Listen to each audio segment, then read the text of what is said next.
Assalamualaikum warahmatullahi wabarakatuh. Perkenalkan, saya Fatihah Maharani dengan Prodi Manajemen Sumber Daya Perairan dari Fakultas Perikanan dan Ilmu Kelautan Universitas Brawijaya dengan NIM D25080807117111065. Pada kesempatan video kali ini, saya akan menjelaskan materi dasar dari mata kuliah pengantar bioteknologi yaitu DNA dan RNA dengan dosen pengampu saya, yang terhormat Ibu Sati Anita Sari, SPI.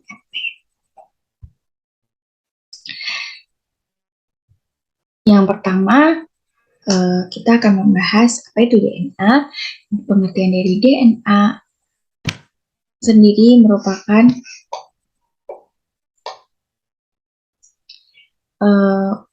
deoksiribonukleik asid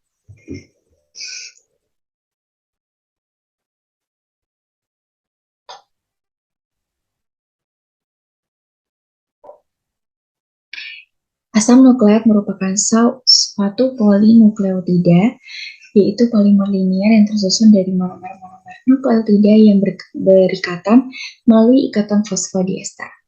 Fungsi utama asam nukleat adalah sebagai tempat penyimpanan dan pemindahan informasi genetik. Informasi ini selanjutnya akan diteruskan dari sel induk ke sel anak melalui proses replikasi. Kemudian sel memiliki dua jenis asam nukleat, yaitu asam deoksiribonukleat atau deoksiribonukleik asid atau DNA, atau asam ribonukleat yang disebut juga dengan ribonukleik asid atau RNA. DNA adalah polimer asam nukleat yang tersusun secara sistematis dan merupakan pembawa informasi genetik yang ditemui pada jasad keturunannya.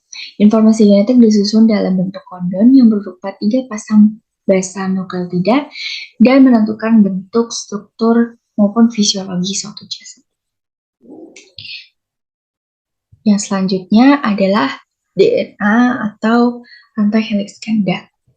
Struktur DNA itu berbentuk rantai heliks ganda dan bentuknya seperti ini.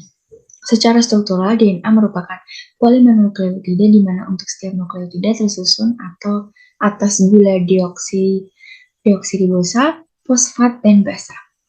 Polimer tersebut membentuk struktur double helix seperti yang ada di gambar. Kemudian di mana kedua helix disatukan oleh ikatan hidrogen yang terjadi antara basa-basa yang ada. Ada 4 macam basa yang terdapat di dalam DNA, yaitu adenin, sitosin, guanin, dan juga timin. Adenin akan membentuk 2 ikatan hidrogen dengan timin, sedangkan guanin akan membentuk 3 ikatan hidrogen dengan sitosin. Kombinasi jumlah dan susunan yang terjadi antara ikatan-ikatan basa ini memungkinkan setiap organisme memiliki cetak biru genetik yang spesifik atau khas yang membedakannya dari cetak biru milik organisme lainnya.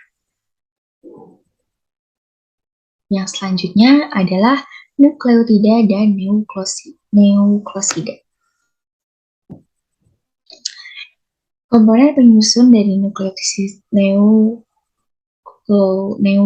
sendiri terdiri dari 3 jenis molekul, yaitu gula pentosa atau deoksiribosa pada DNA atau ribosa pada RNA, basa nitrogen, dan gugus fosfat. Kemudian basa yang ditemukan pada nukleotida sendiri ada basa purin, yaitu berupa adenin, guanin, dan basa pirimidin berupa sitosin, timin, urasil. Monomer nukleotida mempunyai gugus hidroksil pada karbon 3 aksen, gugus fosfat pada posisi 5 aksen, dan basa pada posisi karbon 1 aksen molekul gula.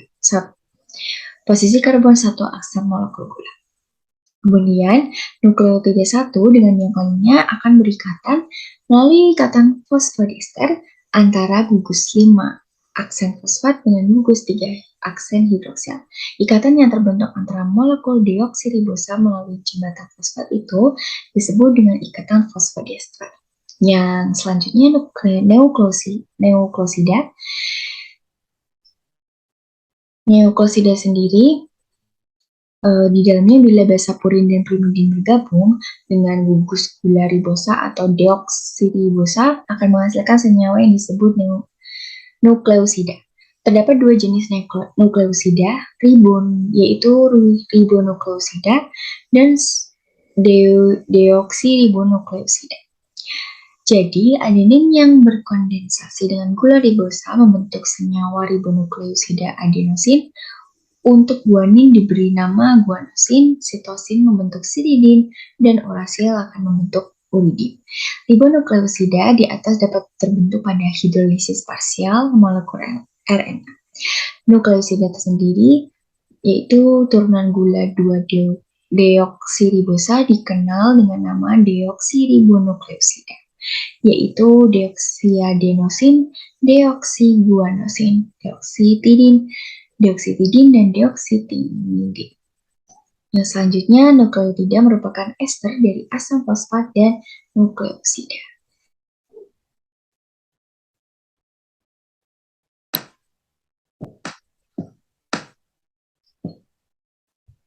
Dan ini tadi gambar dari purin dan primidin. Dan yang selanjutnya adalah pasangan basa DNA. Basa guanin berpasangan dengan basa sitosin. Kemudian basa adenin akan berpasangan dengan basa timin. Antara basa guanin dan basa sitosin terbentuk 3 ikatan hidrogen, sedangkan antara basa adenin dan timin terbentuk 2 ikatan hidrogen.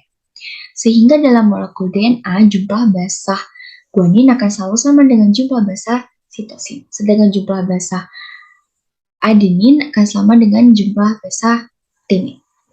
Kemudian jumlah basa purin, adenin plus guanin akan sama dengan jumlah basa primidin, sitosin, dan timin. Kedua untai DNA akan saling berkomplementasi melalui basa penyusunnya dengan arah antiparalel atau berlawanan.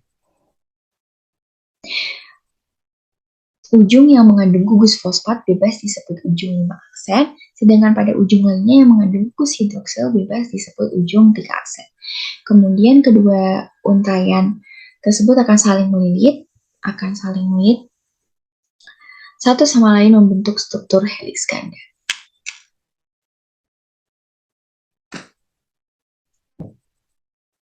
Yang selanjutnya adalah macam-macam dari DNA. Yang pertama ada ADN. ADNA adalah bentuk dari bDNA yang berubah karena mengalami dehidrasi. bDNA mengalami dehidrasi dan mengubah cincin gula deoksiribosa dari bentuk endokonfirmasi C2 ke bentuk C3 dan membentuk ADNA. ADNA memiliki heliks 10 pasang basa berdiameter 26 angstrom, tinggi 28,6 angstrom, dan pada satu putarannya. Kemudian ada bDNA. Satu putaran bDNA memiliki 10 pasang basa. Diameternya itu sebesar 20 angstrom, tingginya 34 angstrom, dengan inti pusatnya yang kokoh. bDNA memiliki cincin gula deoksiribosa berupa endokonfirmasi C2. bDNA adalah DNA yang selama ini kita kenal dan jumlahnya itu paling melimpah dalam tubuh makhluk hidup. Kemudian ada cDNA. Bentuk dari bDNA dapat berubah karena kondisi garam tinggi atau kelembapan yang rendah membentuk zDNA. cDNA memiliki bentuk double helix kidal karena bentuknya berputar ke kiri bukan ke kanan seperti ADNA ataupun bDNA. Setiap putaran helix cDNA mengandung 12 nukleotida dengan pola zigzag dan inti yang padat. Helixnya memiliki diameter 18 angstrom dengan tinggi 44 angstrom. Yang berarti cDNA lebih sempit dan lebih panjang dibandingkan dengan ADNA dan bDNA. Yang selanjutnya kita akan beralih pada struktur RNA. RNA molekul gulanya terdiri dari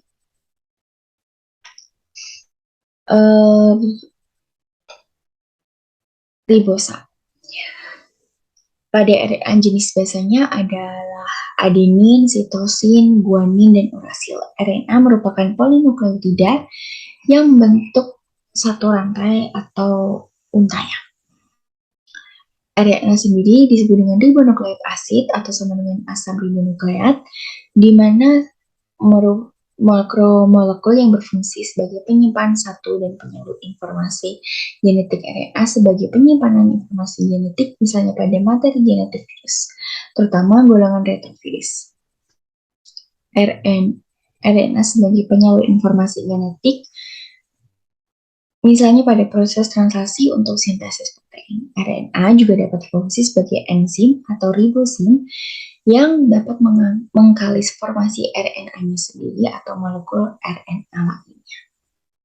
Rantai RNA berbentuk untai tunggal sehingga tidak membentuk struktur helix seperti DNA.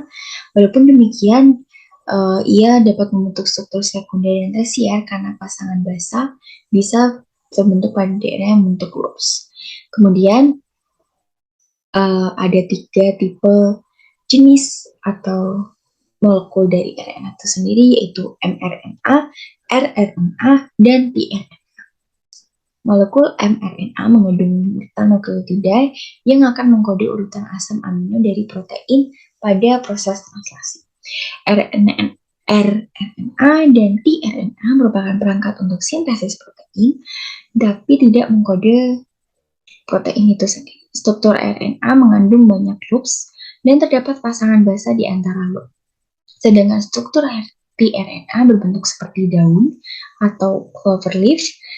rRNA memiliki pasangan basa internal yang membentuk kompleks dengan protein membentuk partikel ribonukleoprotein yang disebut ribosom.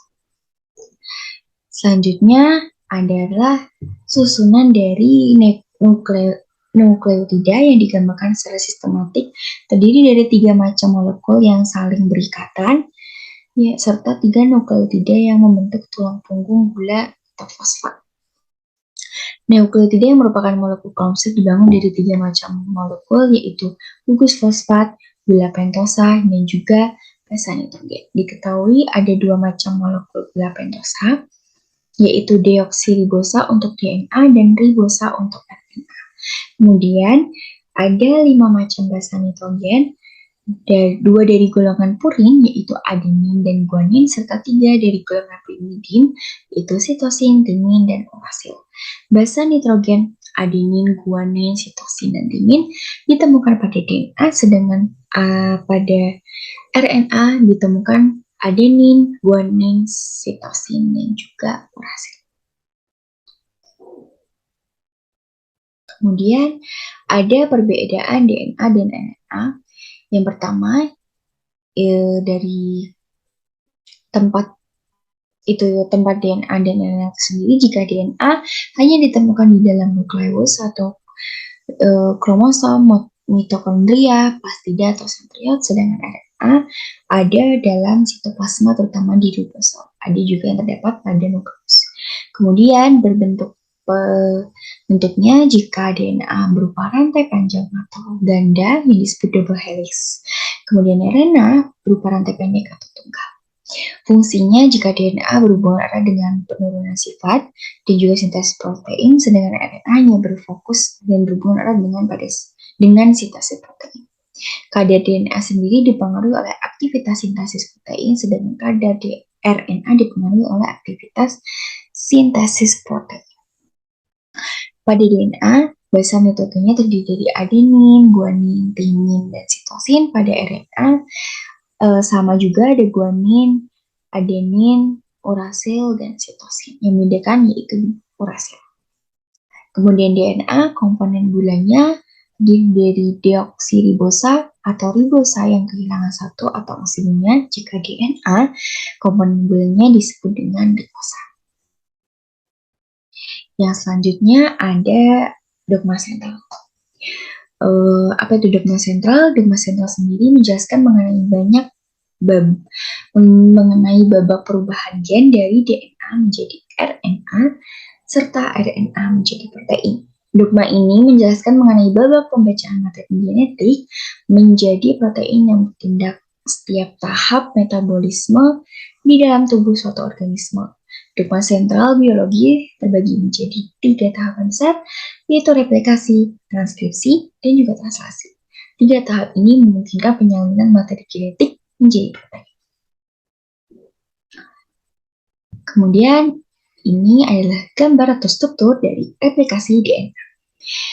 Kemudian, replikasi DNA sendiri merupakan bagian penggandaan rantai ganda DNA, yaitu pada sel replikasi DNA terjadi sebelum pembelahan sel. Pada prokariota berkelok-kelok menerangkan replikasi DNA, lalu yang awalnya heliks ganda, DNA yang berwarna merah dibuka, kemudian dijadikan 2 untaian tunggal oleh enzim helikase dengan bantuan topoisomerase yang mengurangi tegangan untai DNA. Lalu selanjutnya untaian DNA tunggal dilekati oleh protein-protein pengikat untaian tunggal untuk mencegah pembentukan heliks ganda kembali. Lalu selanjutnya primase membentuk oligonukleotida RNA yang dinamakan primer dan molekul DNA polimerase yang melekat pada sentral tunggal dan memainkan usaha sepanjang untaian tersebut untuk memperpanjang primer, membentuk untaian tunggal DNA baru yang dinamakan leading strand dan lagging strand. Yang selanjutnya adalah proses transkripsi. Transkripsi merupakan bentuk perubahan DNA menjadi RNA. Dengan bantuan RNA polimerase, transkripsi ini terjadi di dalam nukleus dan hasil RNA akan dibawa menuju sitoplasma untuk tahap translasi. Dalam proses ini, peranan enzim RNA polimerase sangatlah besar. RNA polimerase membuka pilihan untai ganda DNA sehingga terpisah dan merangkai nukleotida RNA sesuai pasangan basanya sepanjang template DNA. Kemudian yang selanjutnya ada elongasi atau permulaan. Yang selanjutnya ada inisiasi atau permulaan. Inisiasi atau permulaan yaitu penampalan RNA polimerase pada DNA atau inisiasi. Pada tahap ini, RNA polimerase akan menempel anggota DNA yang diikat oleh promotor straight yang akan menjadi cetakan rantai antisen, sedangkan rantai antisen ini tidak mengalami beban transkripsi. Dari lokasi inilah transkripsi akan berjalan dan cetakan DNA akan diciptakan. Dan yang selanjutnya adalah elongasi atau pemanjangan. Babak elongasi ini membutuhkan beberapa jenis faktor transkripsi. Pada babak ini akan terjadi pemanjangan hasil transkripsi DNA.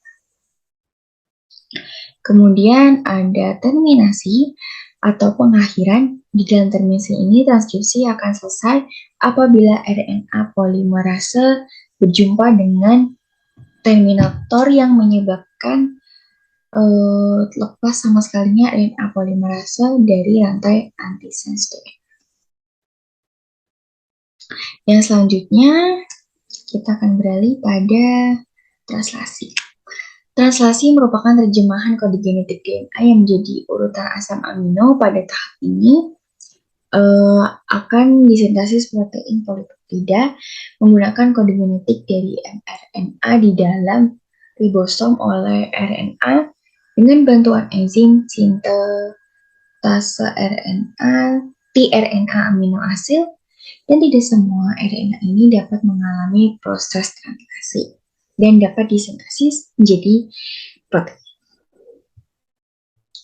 Baik, sekian presentasi dari saya mengenai DNA dan RNA sebagai ilmu dasar mata kuliah pengantar bioteknologi. Mohon jika saya banyak soalnya, kritik dan saran akan saya terima. Wassalamualaikum warahmatullahi wabarakatuh.